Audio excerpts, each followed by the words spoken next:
Hey guys, it's Bella and welcome back to my channel. Today I am very excited because even though it's like a month late, we are going to be doing our mid-year book tag.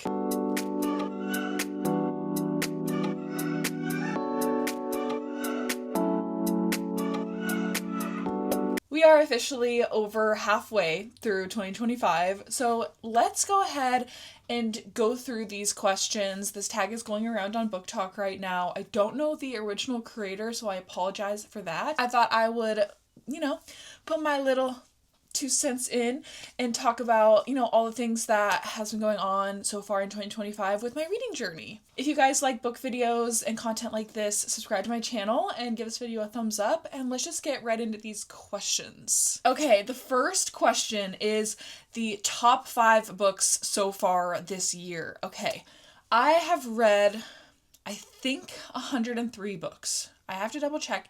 Not as much as I was reading last year. If you kept up with me last year, still good, but not like last year. Honestly, it was pretty hard to pick 5 books, but I have them right here. So let's just get right into it. This is in no particular order, and this was really hard for me. Like, actually really hard. And when I do my end of the year tag, it could totally change, and these may not be in it at all. So, starting off, we have Carrie Soto is Back by Taylor Jenkins Reid, who is just one of my favorite authors ever. Taylor can take a subject that I don't care about, like tennis, and make me so invested to the story.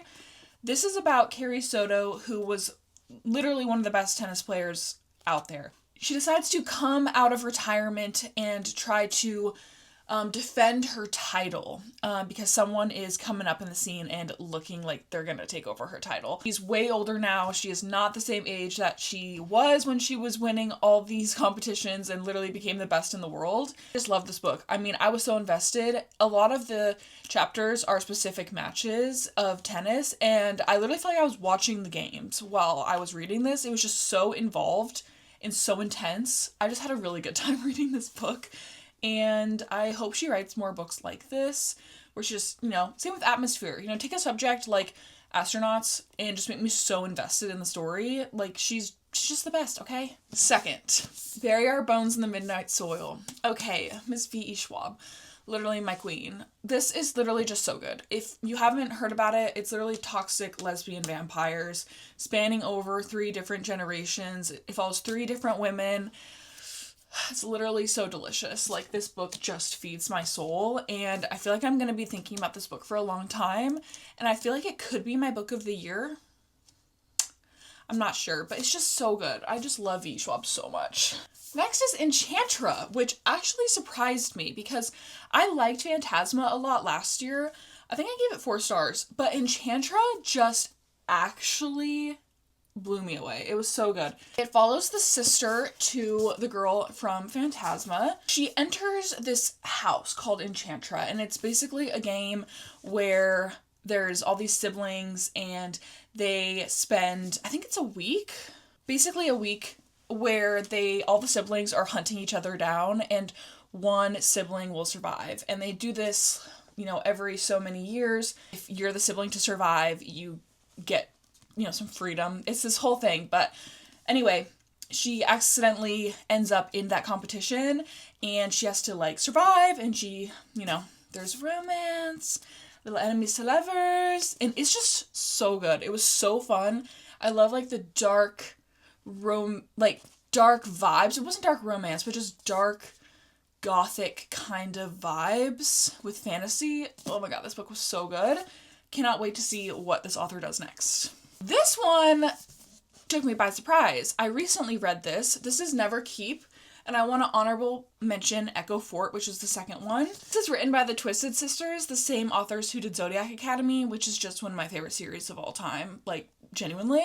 It follows 2 different characters, Vesper and Everest, and it's all of the elements are kind of at war, and it's about them going to a neutral school where, you can't attack each other even if you're from different, elemental homes, and it's just war and secrets and, unveiling secrets that are happening at the school, and there's romance between both characters with their partners, and I don't know, just betrayals and secrets and just so much fun fantasy, and I just love these authors so much and literally cannot wait to read the third one when it comes out. I think it's in February.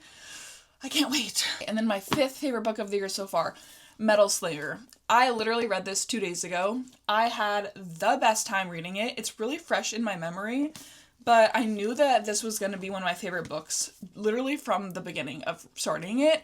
It's so good. It's all the things. It's romantasy, it's war, it's secrets, it's betrayals to the ultimate, it's slow burn, you know, forced proximity, fated mates. I mean, it's literally everything you would want in a romantasy. And there was the biggest plot twist I've ever experienced in a book, in this book, and I'm still shook about it.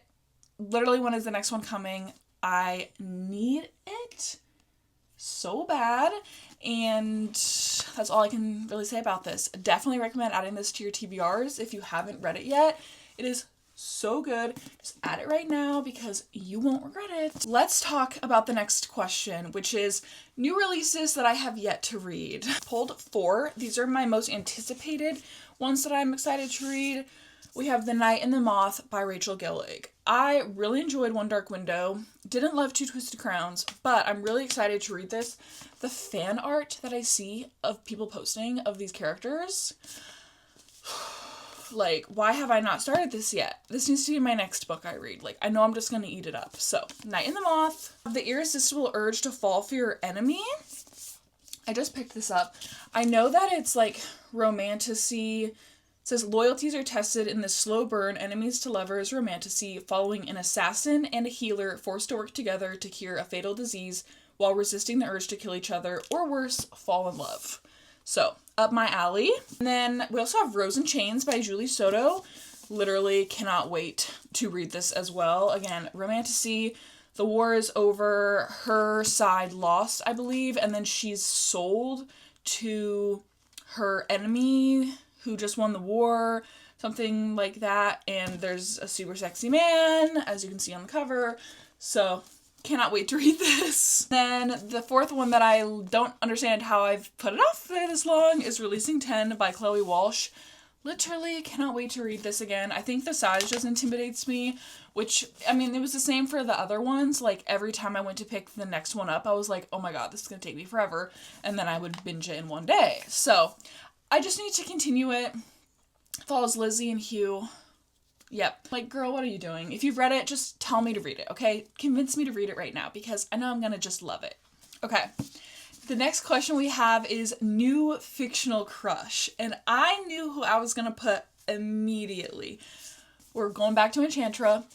Rowan is the male main character in this book, and he is literally the new Shadow Daddy. Like, Shadow Daddy alert. He is everything that you would want in a book, man, okay? Literally in my wrap up from April, because I read it in April, in all capital letters, it literally says new Shadow Daddy alert. And we just love him. I think there was just so much good slow burn and tension and build up between Genevieve and Rowan that, oh my god, he's just delicious, okay? He's delish, and I love him, and he's my boyfriend.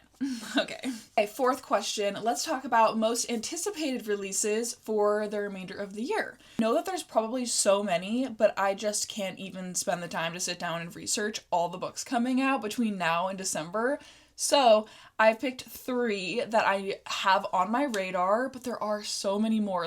I know. Let's talk about, first we have the Fearful novella by Lauren Roberts, which I think is going to be the final book in this series because the series is over, but I know that she was going to do another novella. So this is Fearful, and it follows Kit, the brother, if you know, you know.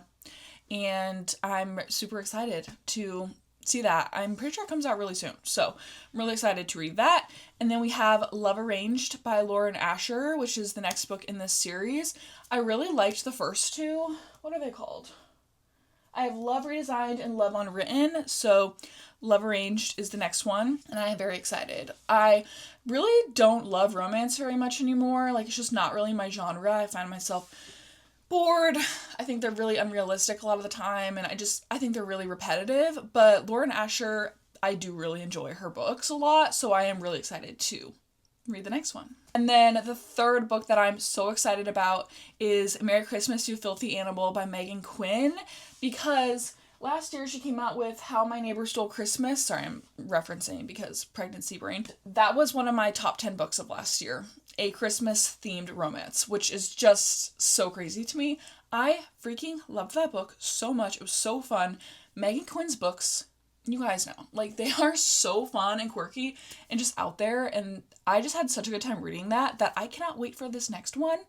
I'm ready for Christmas, you guys. I was literally texting my mom the other day saying, can we have, like, Thanksgiving dinner soon, because I'm itching for the holidays and I need a fix. So I'm very excited for Christmas. Next question, we have favorite new author, and I know who's getting this, okay? An author that I have started reading this year, and I'm just going through all of her books, is Carrie Lake.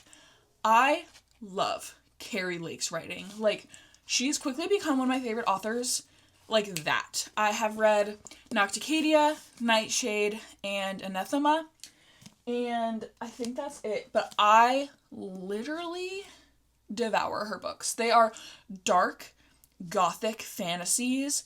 The themes and the vibes, they're just so dark and, like, spooky. I love them so much. I literally have the best time reading them.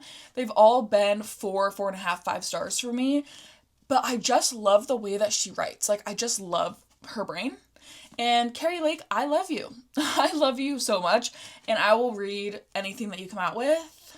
I'm very excited to see what you do next, because your books are just so freaking good. Next question is first-time authors. So there's a few besides Carrie Lake. I want to talk about Lane Fargo. Lane Fargo wrote The Favorites, which was like Daisy Jones and the Six meets Magnolia Parks, all about figure skating.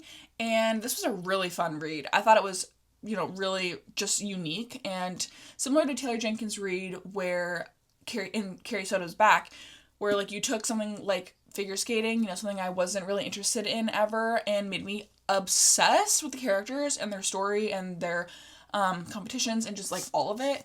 I had a really good time reading this, and I will be on the lookout for more books from this author because it was really good. The next new author I read was Frederick Bachman, and I read Beartown. I have not continued this series yet because I wasn't sure if I needed to. Like, let me know if I need to. Like, I did love this book. I gave it 5 stars.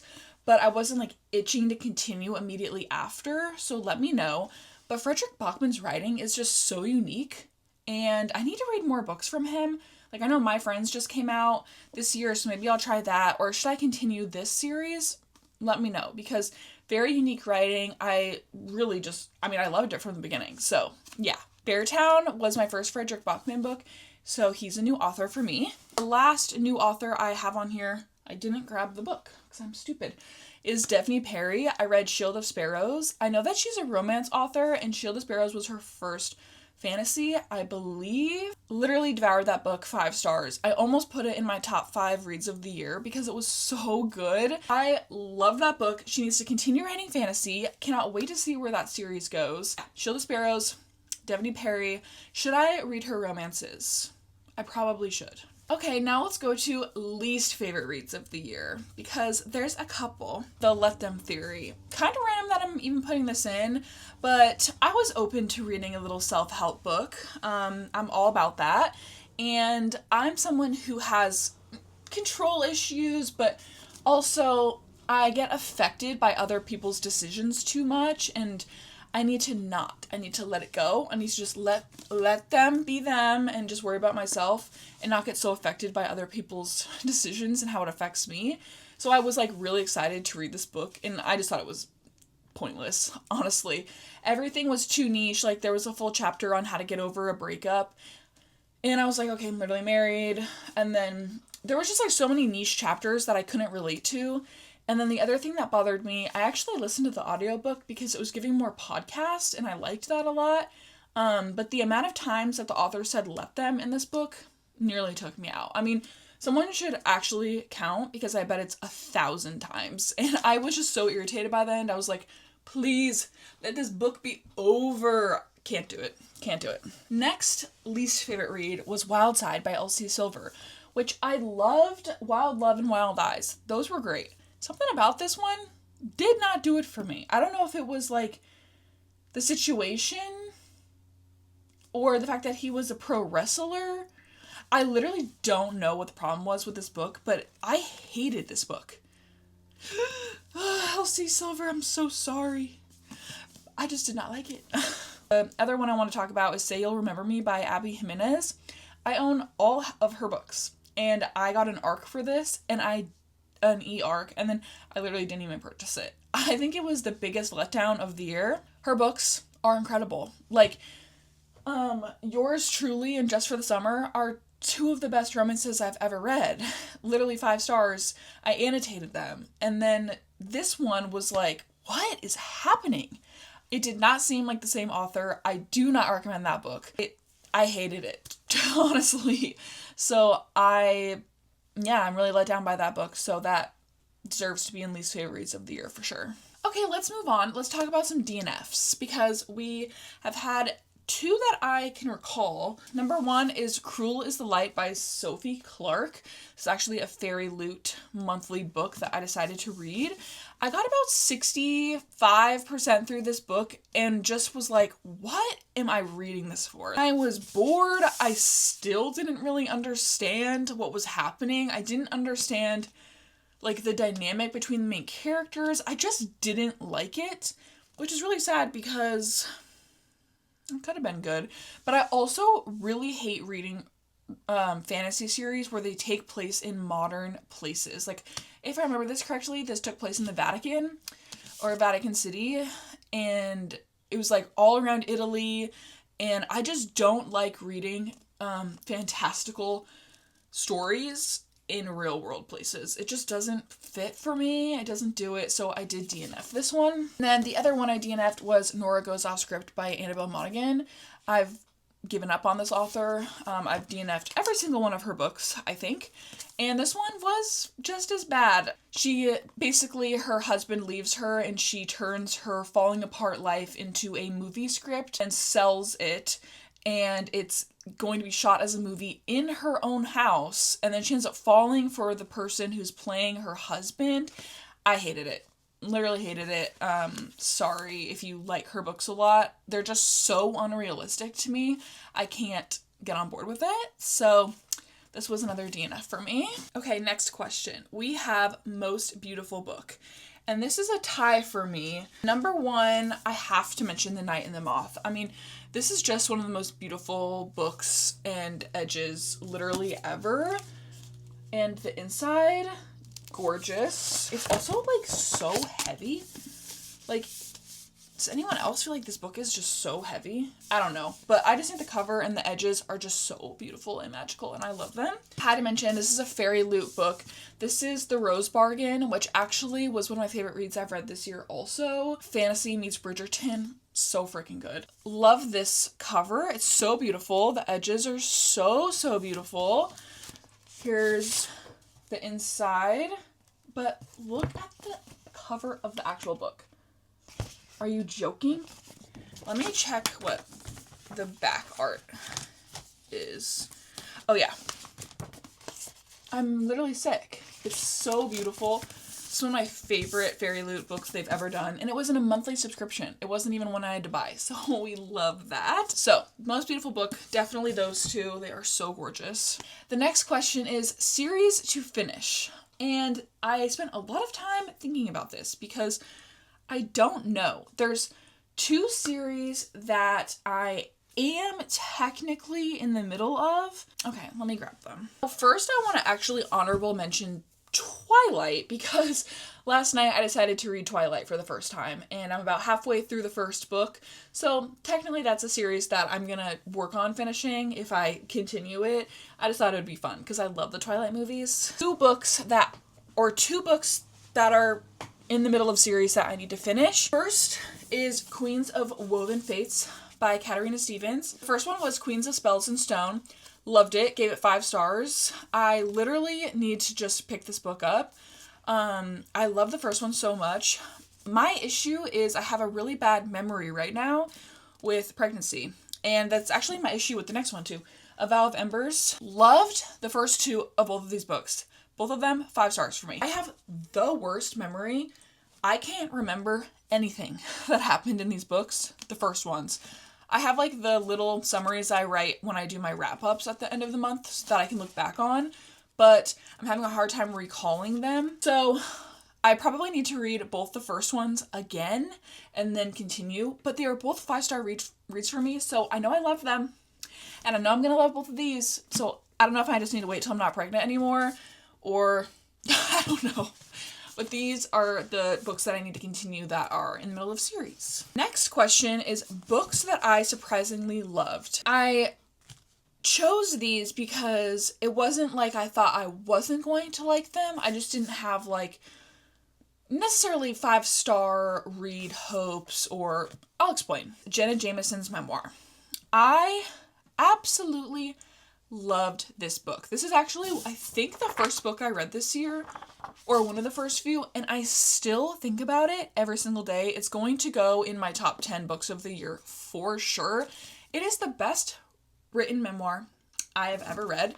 There's tons of pictures, there's letters, it's just really engaging, and there's like diary entries, and it's really long, but it was so interesting to read this. Her life is so crazy, and this was a 5-star for me. I know that I don't really like to rate memoirs, but this, you can tell that a lot of thought and love went into making this because it is so well done. The next one is We Were Liars by E. Lockhart, and I know that this is one of those books that people read when they're in like middle school, but I decided to read it now because the show was about to come out, and didn't know anything about it. I just knew that there was a slight mystery aspect. Holy plot twist. Holy plot twist.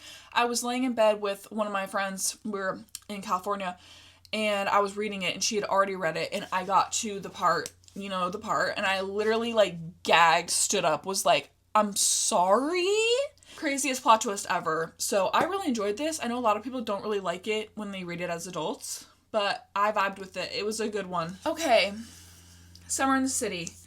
Alex Astor. I loved Lightlark. I even liked Nightbane. But you lost me. You lost me. My memory's so bad, I don't even remember the third one. Skyshade. Skyshade. You absolutely lost me at Skyshade, and I will not be reading your next one, which is Crown Tide, I think. Actually, was one of the worst books I've ever read. Skyshade, I think. And so when she announced that she was coming out with a contemporary romance, I was like, okay, let's see what you got. I was absolutely mind blown at how good this book was. I thought it was one of the best romances I've ever read. It was so good. He's a billionaire, she's a little not billionaire. And I just had the best time reading this book. I flew through it. I was giggling, kicking my feet. Lots of good tension and romance and steamy moments for sure. And I just really loved it. And I think that she needs to continue to write contemporary romance because I think this is her genre, for me at least. The last book that I surprisingly loved, I did my first ever reread, you guys. I've never reread a book, ever. But I decided to reread Fourth Wing and Iron Flame in preparation for Onyx Storm. I had the best time rereading it. I was like, oh god, here we go. Rereading, I'm gonna be bored. No, I was not bored at all. I was eating it up. I actually liked Iron Flame way better reading it the second time than I did the first time. So, no, I ate it up. It was so good. And Onyx Storm, loved it. I gave it 5 stars. Sue me. Okay, the next question is books that I would reread. I actually don't know what I would put for this because I don't reread books. Yeah, I'm sure there's a book that is so good I would reread it, but I just don't know what that would be. So I don't have an answer for this question. Oops. And let's talk about my reading goal and where I'm at and where I hope to be by the end of the year. You check my Goodreads. My Goodreads is always linked below, by the way, if you want to follow me. Okay. I have officially read 102 books this year, and I'm currently working through Twilight, which I should finish today, and then I'll be at 103. Proud of myself. My goal for the year is 150. If you don't know, last year I read 253 books, but I knew that wasn't realistic for this year. There's just no way. So my goal was 150. I feel like I could hit it, except for the fact that I'm going to give birth. And I just know I will not be reading at all or nearly as much as I am right now. And so I feel like my goal of 150 is not that realistic. Unless I can grind out like 30 books before my baby is due, then maybe. But I don't know if that's possible for me. So you guys are going to have to stay tuned to the end of the year wrap up that I'll post like in January, where we talk about how much I actually read and we go through every book that I read this year. I don't know if it's actually doable for me, but we'll see. That's where I'm at. That is my mid-year book tag, guys. I hope that you're having a good year. I can't believe we're in August. We're over halfway through the year. That's literally insane. And thank you guys so much for all the love on my recent videos. I appreciate all of my new friends in here. I'm so excited. I love making book videos so much. I just love reading and chatting about books, and it's just so fun. So anyway, thank you guys so much for watching. Don't forget to subscribe to my channel if you guys want to see more book videos from me. Give this video a big thumbs up, and I will see you guys next time when I post a new video. Okay, bye guys!